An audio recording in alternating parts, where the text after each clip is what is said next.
Hello class. Welcome back बच्चों। लो प्यारे बच्चों, स्टार्ट कर रहे हैं नया लेक्चर। बाबू, कल हमने final goods versus intermediate goods difference पढ़ लिया था और आखिरी में हमने कंक्लूड एक बात से किया था बेटा कि कोई भी प्रोडक्ट अपने नाम से ना तो फाइनल गुड्स बनता ना ही इंटरमीडिएट बनता। प्रोडक्ट बेटा अपने इस्तेमाल से बनेगा जब भी फाइनल या इंटरमीडिएट बनेगा। ठीक है जी। तो उसके बाद ना मैंने दो डिफरेंस लिखवा दिए थे, लेकिन ना मैं एक छोटी सी बात कराना भूल गया, उस जगह पर ही मुझे करनी थी बेटा। फाइनल गुड्स के ना आपने दो यूसेज सीखे थे, ठीक है ना। Final goods are either used for consumption by the household or used as investment. याद है आपको बेटा, यही बात थी। वो यहाँ पर मैं एक बात बताने भूल गया, फाइनल गुड्स के टाइप है, आएंगे कभी नहीं पर फिर भी पता होने चाहिए। बाबू, फाइनल गुड्स दो तरीके का है, कंजम्पशन गुड्स और कैपिटल गुड्स। ठीक है जी। कंजम्पशन गुड्स फर्दर चार तरीके का है, कहीं पर भी एक छोटा सा ना जगह देखकर और ऊपर ही बना लेना। एक मिनट रुक जाओ, पहले समझ लो, बना लेना पहले, समझ तो लो क्या है।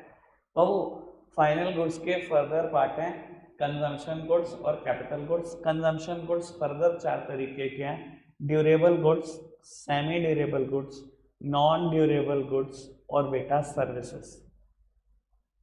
बाबू, सबके बारे में जानते हो, मुझे सिर्फ रिपीट करना है बेटा। ड्यूरेबल गुड्स क्या होते हैं? वो गुड्स जिनका लाइफ स्पैन ठीक ठाक बड़ा होता है, ठीक है ना। हमारे घरों में 5-5 साल 10-10 साल चल जाते हैं बेटा, just like TV, LEDs, refrigerator, washing machine, ये सब ड्यूरेबल गुड्स हैं। बाबू, सेमी ड्यूरेबल गुड्स क्या होते हैं? जिनका लाइफ स्पैन जनरली 1 ईयर होता है, 1 साल तक चल जाते हैं। हमारे शूज, हमारे क्लोथ्स, घर की क्रॉकरी, ये सब क्या है? Semi durable goods. तो नॉन ड्यूरेबल गुड्स क्या है बेटा? और वो जो वन और फ्यू यूजेस में खत्म हो जाते हैं, या तो एक इस्तेमाल में खत्म हो जाएंगे या कुछ इस्तेमाल में खत्म हो जाएंगे। Bread, butter, sauce, shampoo, soap, ये सब एग्जांपल है नॉन ड्यूरेबल गुड्स के। सर्विसेज, बाबू, सर्विसेज इक्वलेंट टू गुड्स होती है, क्योंकि दोनों का काम सेटिस्फैक्शन ऑफ वांट होता है। बस बेटा ये टेंजिबल इन नेचर थे गुड्स और ये इनटेंजिबल है, बाकी कोई फर्क नहीं। ठीक है जी। बाबू, कैपिटल गुड्स क्या होते हैं फिर? ये तो समझ में आया, ये सब हाउस होल्ड यूज करता है फॉर कंजम्पशन। बाबू, capital goods are used by the firm और जनरली इनकी लाइफ बेटा ड्यूरेबल गुड्स से भी ज्यादा बड़ी होती है and we charge depreciation on the same. हम डेप्रीसिएशन चार्ज करते हैं just like plant and machinery. कोई दिक्कत कोई परेशानी तो नहीं? ये इतना सा ही क्लासिफिकेशन तक खत्म हो गया, जहां कहीं जगह मिले आप लिख लो बस, ताकि आपको याद रहे ये टॉपिक था। फिर मैं आगे शुरू कर रहा हूँ, फटाफट से करना। तो बात को आगे बढ़ाते हैं। आपने एक टॉपिक लिखा था डेप्रीसिएशन। बेटा, जब आप अकाउंट्स में ये टॉपिक पढ़ते हो क्लास 11th में, तब भी हम सेम ही डेफिनेशन बताते हैं जो आपने यहाँ पर लिखी है। एक बार फटाफट से डिस्कशन करेंगे इसका।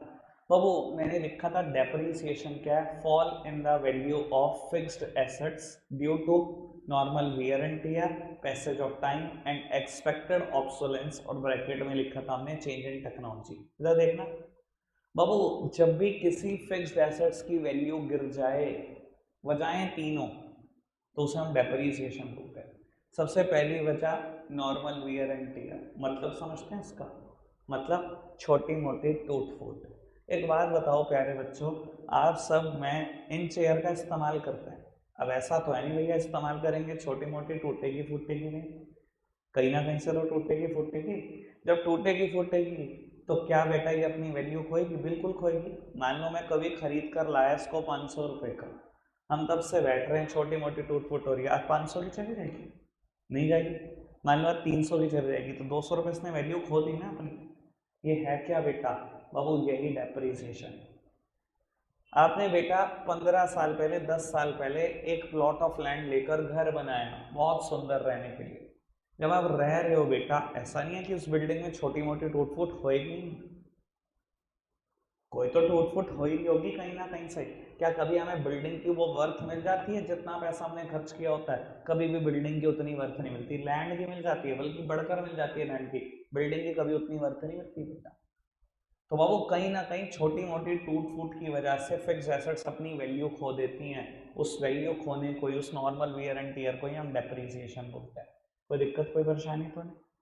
फिर बाबू हमने एक और बात लिखी, पैसेज ऑफ टाइम। क्या बेटा टाइम पास हो जाने के साथ भी फिक्स एसेट्स वैल्यू खो देती हैं? बेटा हाँ। आज बाबू आपने मारुति सुजुकी की कंपनी की एक कार निकलवाई, कुछ भी समझ लो, ब्रिजा, ठीक है, आपको पसंद है, आपने गाड़ी निकलवाई। बाबू आपके घर से लेकर उस शोरूम का डिस्टेंस 12 किलोमीटर है। आपने 12 किलोमीटर कार चलाई, घर में लाके पार्क कर दी, 20 दिन तक 30 दिन तक निकाली नहीं, बस 12 किलोमीटर चली हुई है, बस शोरूम से घर ही लाए और कुछ नहीं किया, साफ सुथरी बिल्कुल, कोई छोटी मोटी टूट फूट भी नहीं हुई। क्या उसने वैल्यू खोई होगी कि नहीं? सर बेटा नॉर्मल वियर एंड टियर से वैल्यू नहीं जाती, टाइम पास होने के साथ साथ भी चीजें अपनी वैल्यू खो देती हैं। क्या उसको भी डेप्रिसिएशन बोलते हैं? बिल्कुल। तीसरी बात, वो एक्सपेक्टेड ऑब्सोलेंस, या बेटा लिखा होगा चेंज इन द टेक्नोलॉजी। वो एक्सपेक्टेड ऑब्सोलेंस सब समझते हैं?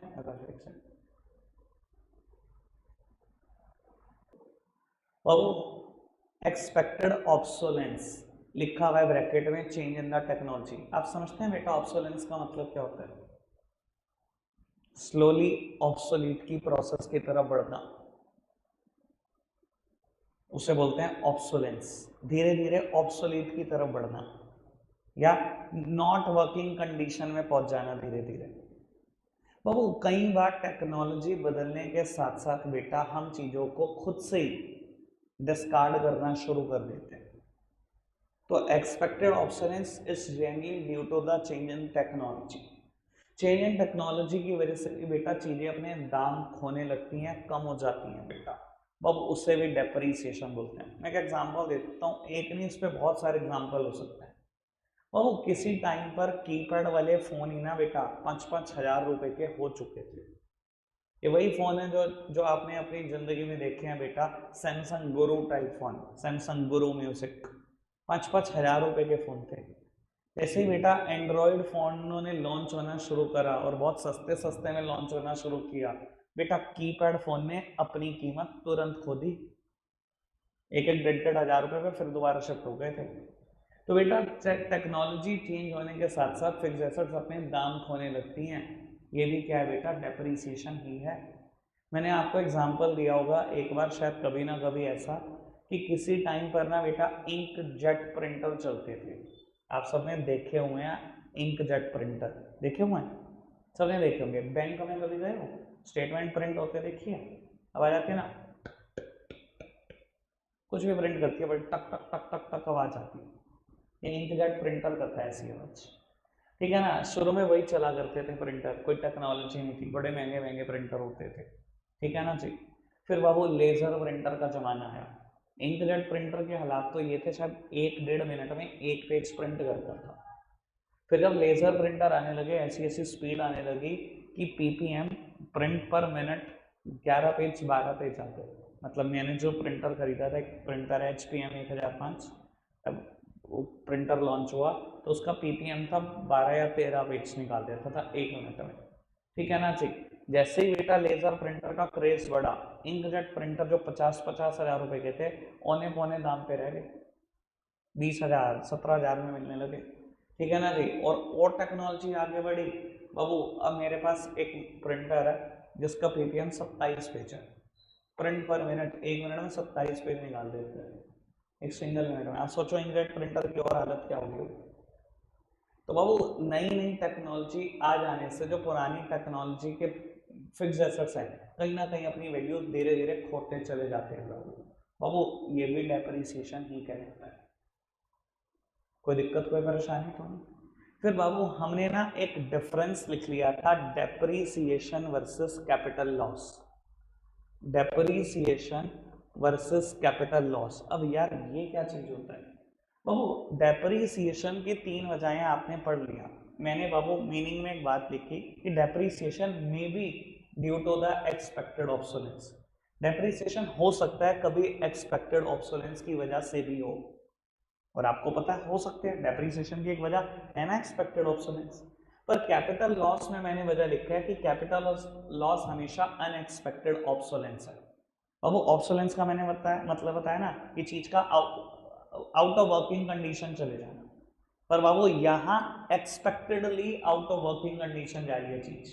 हमें पता है पुरानी टेक्नोलॉजी की चीजें धीरे धीरे धीरे धीरे वर्किंग कंडीशन से बाहर हो जाएगी। यहाँ चीजें क्या होती हैं बेटा, अनएक्सपेक्टेडली वर्किंग कंडीशन से आउट हो जाती हैं। जनरली बेटा वजहें क्या होती है, या तो नेचुरल कैलामिटी या बेटा अनएक्सपेक्टेड इवेंट्स।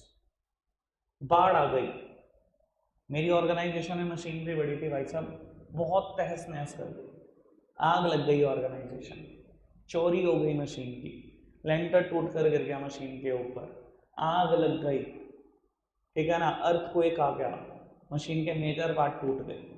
बाबू ये सब सरकमस्टांसेस कैपिटल लॉस के अंडर आते हैं बेटा। ये एक्सपेक्टेड ऑब्सोलेंस है, ये पता है कि टेक्नोलॉजी पुरानी होती जाएगी, धीरे धीरे वैल्यू होती जाएगी। ये अनएक्सपेक्टेड ऑब्सोलेंस है, चीज एकदम से आउट ऑफ वर्किंग कंडीशन चली जाती है, और ऐसी चीजें आप एक्सपेक्ट तो करते नहीं, सीधा ही आग लग जाएगी, या मेरे यहाँ चोरी हो जाएगी, या अर्थक्वेक आ जाएगा। समझ में आ रही है बेटा बात, कोई दिक्कत कोई परेशानी तो नहीं। फिर बाबू आपने एक और बेसिस यूज करा डिफरेंस का, डेप्रिसिएशन में हमने लिखा है कि हम इसके लिए प्रोविजन बनाते हैं, और हमने लिखा है इसके लिए कोई प्रोविजन नहीं बनता। बुझी, समझ लो इस बात को। बाबू एक बात बताओ, आप एक ऑर्गेनाइजेशन हो, ऑर्गेनाइजेशन का नाम है रिलायंस इंडस्ट्रीज लिमिटेड, और बेटा 25 करोड़ की आप एक मशीनरी खरीद कर रहे हैं, 25,000 करोड़, ठीक है। आपको पता है बेटा कि इस मशीनरी की लाइफ 10 साल है, यानी कि हर साल 2500 करोड़ इस पे डैप लगेगा, और 10 साल के बाद ये खत्म हो जाएगी, ठीक है। आपको पता है बड़ी ऑर्गेनाइजेशन क्या करती है, उनको बहुत अच्छे से पता होता है कि हम क्या करेंगे, 10 साल बाद इकट्ठा 25,000 करोड़ रुपए नहीं निकाल पाएंगे, ये हमें बहुत परेशानी देगा। इकट्ठे 25,000 करोड़ चाहे कितनी बड़ी ऑर्गेनाइजेशन हो, निकालना संभव नहीं होता। तो इन्होंने क्या किया, इन्होंने डिसाइड करा कि जितना डेप्रिसिएशन हम आज लगाएंगे मशीन पर, उतना ही प्रोविजन बनाएंगे हर साल पे कर लो। पहले साल कितना डैप लगा, 2500 करोड़। एसएलएम पे डैप सबको लगाना आता है बाबू, डिवाइडेड बाय 10, 10 साल लाइफ मानी ना, कितने का डैप लगा पहले साल, 2500 करोड़। कंपनी ने क्या करा, डैप तो लगा ही लगाया 2500 करोड़, अपने प्रॉफिट्स में से प्रोविजन क्रिएट कर लिया 2500 करोड़ का, 2500 करोड़ अलग निकाल के रख दिए। अगले साल फिर डैप लगा 2500 करोड़, उन्होंने फिर 2500 करोड़ रुपए निकाल के अलग कर दिए। तीसरे साल फिर डैप लगा, तीसरे साल फिर इकट्ठे, 10 साल तक एक कहानी चलती है। इधर से मशीन भी खत्म, उधर से 25,000 करोड़ उस अकाउंट में इकट्ठे हो गए, दोबारा मशीन उठा ले। तो वो डैप के लिए ऑर्गेनाइजेशन, बड़ी ऑर्गेनाइजेशन प्रोविजन बनाती हैं। लेकिन एक बात बताओ, इस चीज के लिए, कैपिटल लॉस के लिए कोई प्रोविजन बनाता है? कोई दुनिया में है ऐसा आदमी जो मानता हो मेरे साथ गलत हो जाएगा? देखो ये सबसे कड़वा सच है, ठीक है ना। युधिष्ठिर से पूछा गया कि दुनिया में सबसे कड़वा सच कौन सा है, तो युधिष्ठिर ने एक बात बोली थी कि आए दिन हम देखते हैं लोग मर रहे हैं, हमें लगता है सबकी आएगी, मेरी मौत थोड़ी आएगी। तो भाई कहानी यही है, हमें लगता ही नहीं कि हमारे साथ गलत होगा, सब कुछ गलत दुनिया में दूसरों के साथ होगा। प्रोविजन हम डैप के लिए तो बना लेते हैं कि मशीनरी धीरे धीरे खराब हो जाएगी, खत्म हो जाएगी, हमें लगता नहीं है एकदम खत्म हो सकती है, हमें लगता है धीरे धीरे खत्म होगी, एकदम कैसे खत्म हो जाएगी। समझ में आ रही है बात? तो वो डैप के लिए प्रोविजन बनता है, कैपिटल लॉस के लिए कोई प्रोविजन नहीं बनाता। क्लियर है बेटा बात, समझ में आ रही है बात? वो एक और बात लिखी हुई है मैंने डेप्रिसिएशन में, डेप्रिसिएशन में हैम्पर में not hamper the production process. बेटा डेप्रिसिएशन की वजह से प्रोडक्शन प्रोसेस हैम्पर नहीं होती, जबकि कैपिटल लॉसेस की वजह से होती है। एक बात बताना, आप इस चेयर पे बैठे हुए हो, छोटी मोटी टूट फूट हुई भी होगी, और आपके बैठने से होगी भी, थोड़ी बहुत टूटी भी हो सकती है चेयर कहीं से, पर आप बैठे हुए हो। क्या मेरे प्रोडक्शन प्रोसेस में कोई रुकावट आ रही है? मैं प्रोडक्शन ऑफ सर्विसेज कर रहा हूँ, क्या कोई रुकावट आ रही है? बेटा डैप की वजह से ना जनरली प्रोडक्शन प्रोसेस में कोई रुकावट नहीं आती। लेकिन बेटा कैपिटल लॉस की वजह से, भगवान न करे चोरी हो जाए तो क्या प्रोडक्शन प्रोसेस में रुकावट आ जाएगी? बिल्कुल आ जाएगी। सेम बात है बेटा, एक और ऑर्गेनाइजेशन है, एक मशीनरी का यूज कर रही है 10 साल से।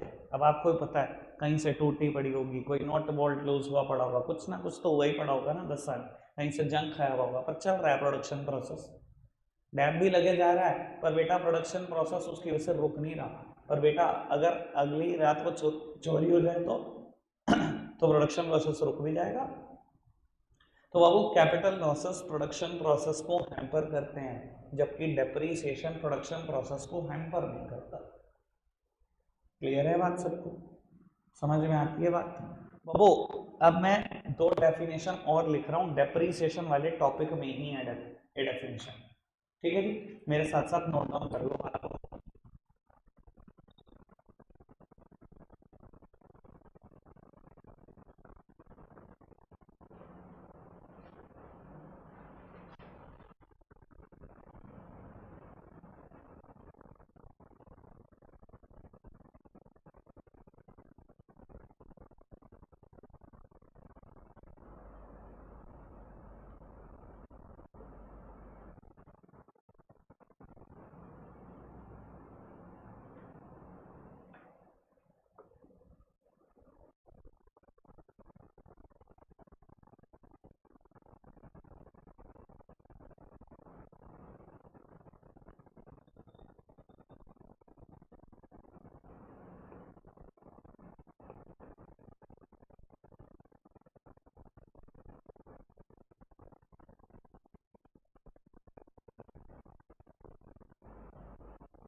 तो बाबू सामने देखना, अगर आप देखो तो दोनों डेफिनेशन में सिर्फ एक ही वर्ड का अंतर है, बाकी सब कुछ सेम है।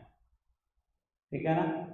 ग्रॉस इन्वेस्टमेंट क्या है? Total addition of capital stock in an economy during an accounting year, और यहाँ पर बेटा वर्ड इज एक्चुअल एडिशन। मेरी तरफ देखना बाबू, ये कैपिटल स्टॉक क्या होता है? कुछ और नहीं बेटा, कैपिटल गुड्स। अगर अकाउंट्स की भाषा यूज करनी है तो फिक्स्ड एसेट्स। कैपिटल स्टॉक का मतलब और कुछ नहीं है, कैपिटल गुड्स कह लो, इन्वेस्टमेंट कह लो, या बेटा हम प्यार से फिक्स्ड एसेट्स भी बोल सकते हैं अगर मैं अकाउंट्स की भाषा का इस्तेमाल करूँ तो। ठीक है, अब मेरी तरफ देखना और समझ लेना इन दोनों कंसेप्ट को क्या मतलब है। बाबू नितिन गडकरी जी हमारे कैबिनेट मिनिस्टर हैं, सब जानते हैं, हाईवेज उन्हीं की देन है इंडिया को। उन्होंने ना मान लो एक हाईवे शुरू करा है, दिल्ली मुंबई एक्सप्रेस। ठीक है जी, एक कंपनी को बुलाया जी, बताओ कितने टाइम में तैयार कर दोगे? ठीक है ना, वैसे तो बड़ा ठीक ठाक टाइम लगेगा, फिर भी मैं एक बार अपने एग्जाम्पल के अकॉर्डिंग मोल्ड कर रहा हूँ चीज़ों को। तो मैंने कहा जी 1 साल में बना देंगे हाईवे। मैंने कहा अच्छा, कितनी कीमत आ जाएगी, लगभग कितना खर्चा आ जाएगा? तो उन्होंने खर्चे का आइडिया दिया कि 50,000 करोड़ रुपए का खर्चा आ जाएगा। ठीक है, और 1 साल में बनकर तैयार हो जाएगा। ठीक है, मान लो बेटा इस कंपनी ने हाईवे की कंस्ट्रक्शन स्टार्ट करी किसी पर्टिकुलर डेट को, 1 अप्रैल 2023। ठीक है जी, और कंस्ट्रक्शन पूरी हो गई बेटा 31 मार्च 2024 को। ठीक है जी, और आपको पता है जितने भी हाईवेज इस टाइम इंडिया में बन रहे हैं उनकी लाइफ कितनी है? 100 साल। इससे कम पे तो नितिन गडकरी जी बात भी नहीं करते कि इतनी अच्छी क्वालिटी होनी चाहिए कि हर हाईवे की लाइफ एटलीस्ट 100 ईयर, 100 साल तक कहीं ना जाना चाहिए, और जितना भी रिपेयर मेंटेनेंस होगा वो कंपनी ही करेगी अगर कुछ भी काम हो तो ये तय करके कॉन्ट्रैक्ट मिलते होते हैं, आज की तारीख में कहानी है। ठीक है, मैं कहता हूँ 1 अप्रैल 2023 को कंस्ट्रक्शन स्टार्ट हुई और 31 मार्च 2024 को खत्म हुई, 50,000 करोड़ रुपए लग गए, हाईवे वर्किंग कंडीशन में आ गया। ठीक है जी, बाबू एक बात बताओ, इस साल मेरी इकोनॉमी को 50,000 करोड़ का नया फिक्स्ड एसेट्स मिला या नहीं मिला? फटाफट बताओ, मिला क्या नहीं मिला?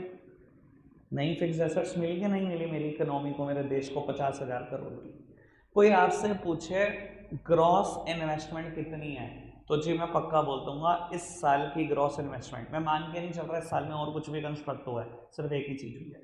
इस साल की बेटा ग्रॉस इन्वेस्टमेंट कितनी है? 50,000 crore. Total addition of capital stock in an economy during an accounting year, एक अकाउंटिंग ईयर में कितनी टोटल कैपिटल गुड्स मिले हैं, मतलब फिक्स एसेट्स मिली हैं, वही मेरी टोटल एडिशन है। ठीक है। पर बाबू कोई मुझसे पूछे इस साल की नेट इन्वेस्टमेंट कितनी है, मुझे नहीं पता आप गेस कर पाओगे कि नहीं। बाबू मैंने बोल दिया 49,500 करोड़। किसी ने पूछा ये कैसे आपने डिसाइड कर लिया? मैंने कहा जी 50,000 करोड़ का हाईवे है, 100 साल उसकी लाइफ है, 500 करोड़ तो इसी साल डेप्रीशिएट भी तो हो गया। हाईवे का कुछ हिस्सा ऐसे भी तो था जो शुरू के 4-5 दिन में बनकर तैयार हो गया होगा।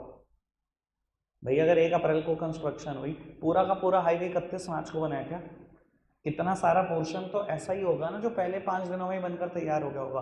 उसने तो अपनी 1 साल लाइफ पूरी कर भी दी, लाइफ तो 100 साल ही है। तो बाबू कुछ ना कुछ हिस्सा डेप्रीशिएट भी तो हुआ होगा।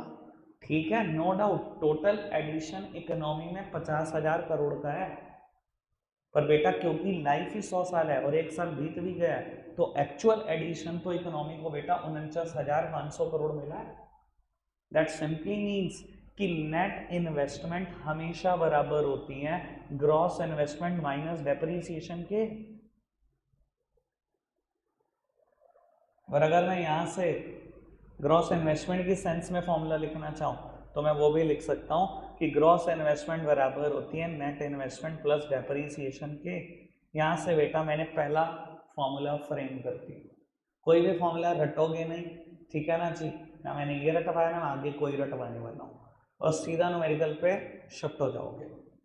कहा था मैंने शिफ्ट होने की तैयारी कर रहा हूँ मैं आपके, ठीक है जी। और आपको दिख रहा होगा अब तैयारी पूरी होती जा रही है मेरी धीरे धीरे। समझ में आई बात? क्लियर है बेटा बात? बाबू लिख शायद आपने पहले ही लिया था, बस ये दोनों फॉर्मूला लिखो और बेटा एक 30 सेकेंड्स ही दो, इससे ज़्यादा मत, जल्दी करो।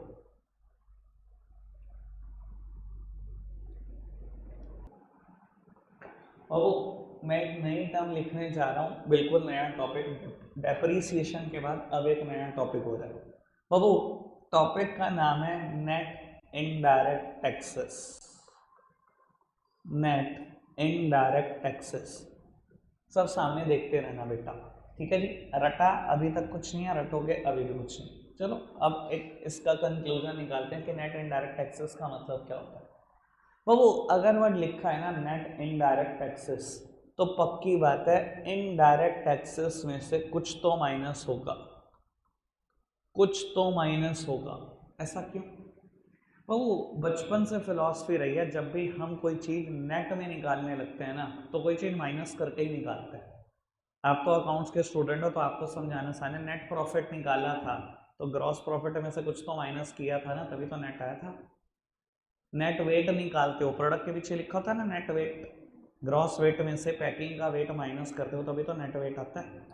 कोई भी चीज़ नेट में निकालनी हो तो कुछ तो माइनस करना पड़ेगा। मैं निकालने जा रहा हूँ नेट इनडायरेक्ट टैक्सेस, अभी तो मैं पूरा बोल रहा हूँ, इसको मैं प्यार से NIT बोलूँगा, ठीक है जी। और मैं NIT निकालने जा रहा हूँ, IT में से कुछ तो माइनस होगा तभी आएगा बेटा NIT, इससे पहले आ ही नहीं सकता। तो अब वो IT में से माइनस क्या होगा? वो माइनस होगा सब्सिडी। अब मैं बता देता हूँ बेटा ये है क्या, ठीक है जी। किसी को ज्ञान है इनडायरेक्ट टैक्सेस क्या होता है? वैसे तो मैं बहुत कुछ बोलता हूँ, 11th क्लास में जब GST शुरू करता हूँ तो शुरुआत इनडायरेक्ट टैक्सेस डायरेक्ट टैक्सेस से ही करता हूँ। वो इनडायरेक्ट टैक्सेस क्या होते हैं? It is charged by the government either on the production or on the purchase or on the sale of goods and services. Indirect taxes सरकार चार्ज करती है या तो प्रोडक्शन पे या परचेज पे या सेल पे। मेरे देश में सेल पे होता है, कोई देश प्रोडक्शन पे करता है, कोई परचेज पे करता है, ठीक है। अब वो indirect taxes are charged by the government either on the production or on the purchase or on the sale of goods and services. तो सब्सिडी क्या है बेटा? बाबू financial assistance given by the government. Government जो financial help कर देती है उसको ही सब्सिडी बोलते हैं। और मैं हमेशा बताता हूँ सब्सिडी सिर्फ 2 वजहों से मिलती है बेटा फर्म को। किन 2 वजहों से? अगर आप सरकार के मन मुताबिक चीज का प्रोडक्शन कर रहे हो तो मिलेगी, या आप सरकार के मन मुताबिक जगह पर कर रहे हो तो मिलेगी, दो ही बचाएंगे। सरकार के मन मुताबिक चीज बना लो तो ले लो सब्सिडी, सरकार के मन मुताबिक जगह पर बना लो तो ले लो सब्सिडी। मैंने एग्जाम्पल दिया था भी आपको 2-4 दिन पहले बेटा, सोलर पैनल।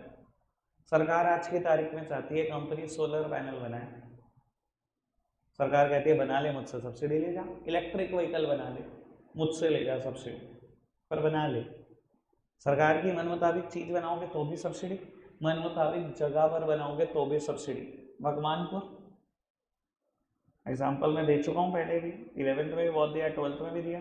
बाबू भगवानपुर बिल्कुल जंगल जगह, सरकार ने डेवलप करने के लिए बोल दिया जो मर्जी यहाँ फैक्ट्री लगा लो, 10 साल तक टैक्स जीरो, माफ कर दिया, सारा का सारा माफ कर दिया, जो मर्जी लगा लो फैक्ट्री। लोगों ने लगाई और सरकार ने टैक्स छोड़ दी।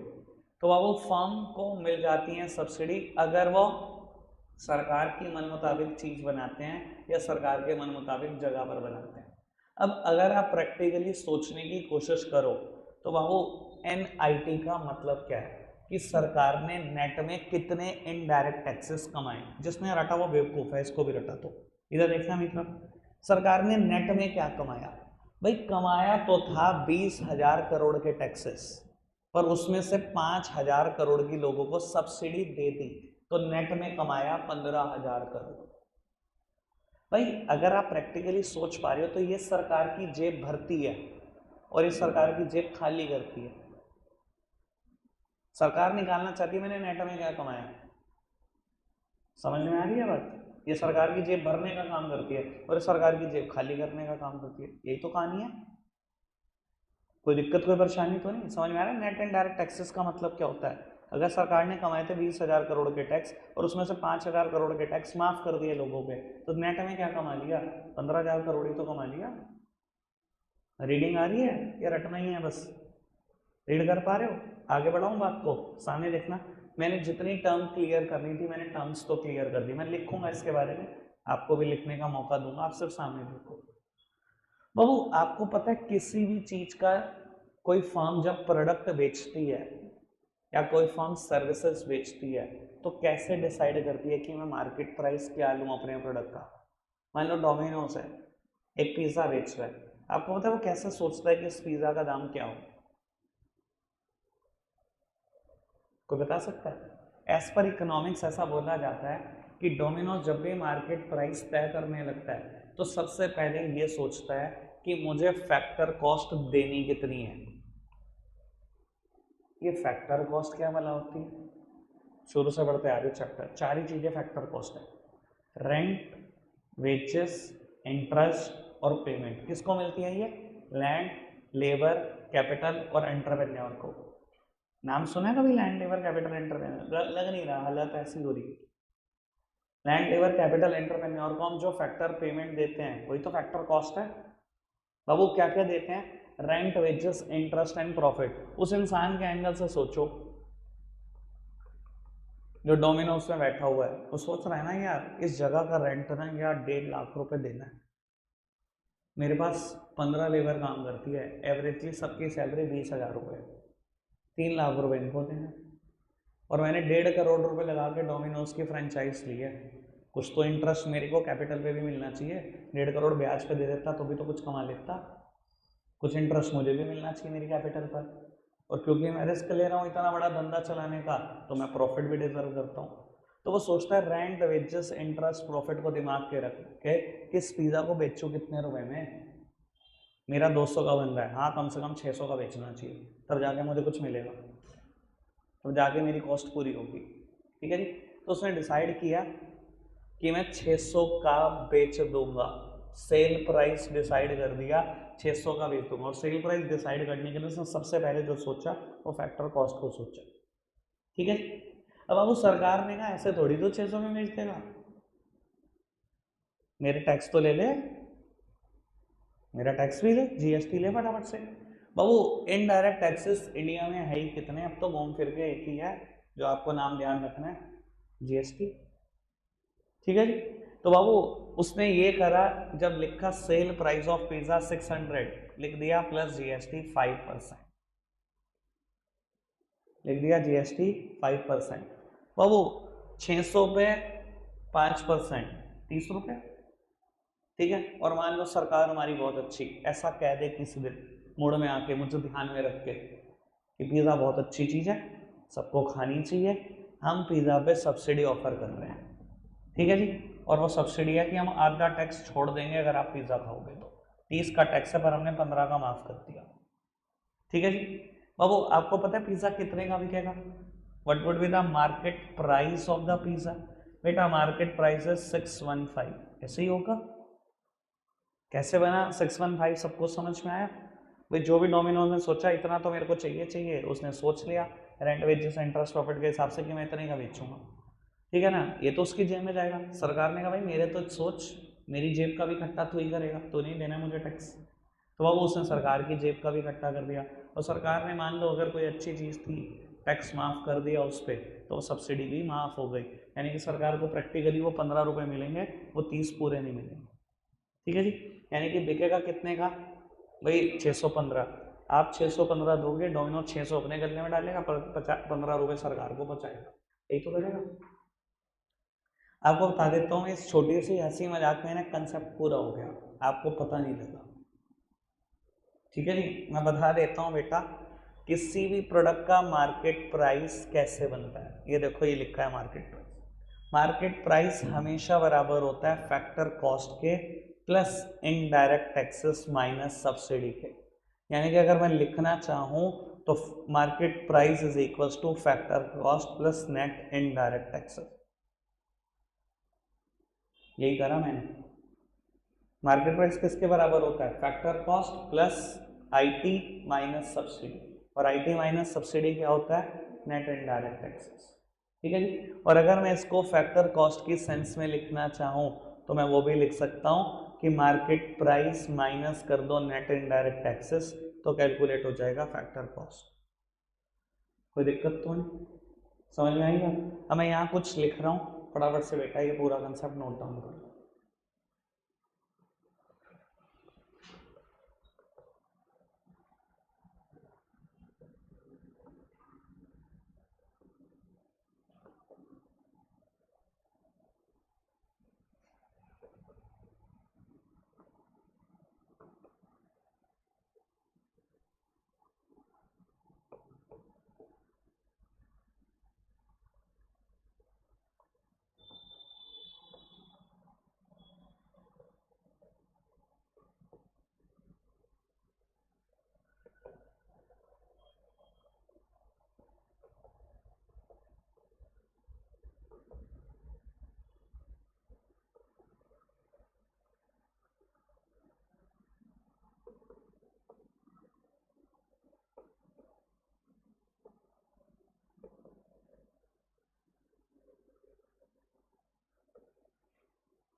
वो नोट डाउन कर लो, रखेंगे आज के लिए इतना ही प्यारे बच्चों, बाय।